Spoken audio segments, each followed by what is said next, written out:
क्या नए साल में थम जाएगा भारत और पड़ोसी देश चीन के बीच चल रहा तनाव?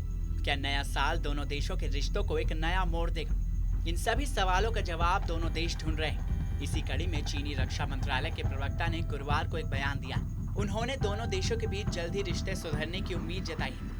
चीनी रक्षा मंत्रालय के प्रवक्ता ने कहा कि भारत और चीन पूर्वी लद्दाख से सैनिकों की वापसी पर चर्चा के लिए 9वें दौर की कमांडर स्तर की वार्ता करने के मुद्दे पर चर्चा कर रहे हैं। कर्नल तान ने एक ऑनलाइन मीडिया ब्रीफिंग में कहा कि भारत और चीन की सेनाओं के बीच 8वें दौर की कोर कमांडर स्तर की वार्ता के बाद से ही दोनों पक्षों ने अग्रिम मोर्चे पर तैनात सैनिकों की वापसी पर चर्चा जारी रखी है और सीमा पर तैनात सैनिकों के प्रबंधन को मजबूत किया है।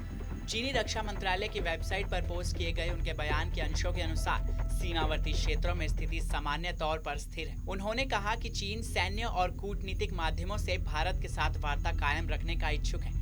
भारत और चीन के बीच मई 2020 से ही सीमा पर तनाव की स्थिति बनी हुई है। खून जमा देने वाली ठंड और कठिन मौसम परिस्थितियों के बीच एलएसी पर चीन की पीएलए और भारतीय सेना आमने सामने है। आपको बता दें, दोनों ही देश पिछले साल जून से एक दूसरे के आमने सामने हैं। दोनों के बीच तनाव जून में गलवान घाटी में चीन की ओर से की गई हिंसक कार्रवाई के बाद बढ़ गया था। इसके बाद से अमेरिका की सेनाओं ने पीएलए की निगरानी के लिए भारतीय सेना की मदद करना शुरू कर दिया था।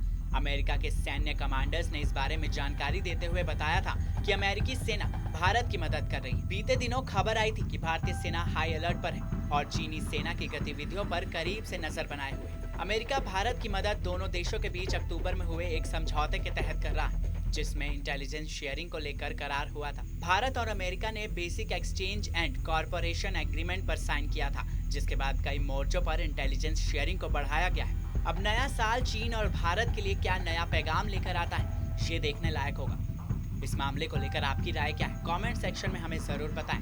साथ ही देश और दुनिया की तमाम बड़ी खबरों के लिए सब्सक्राइब करें TV9 भारतवर्ष।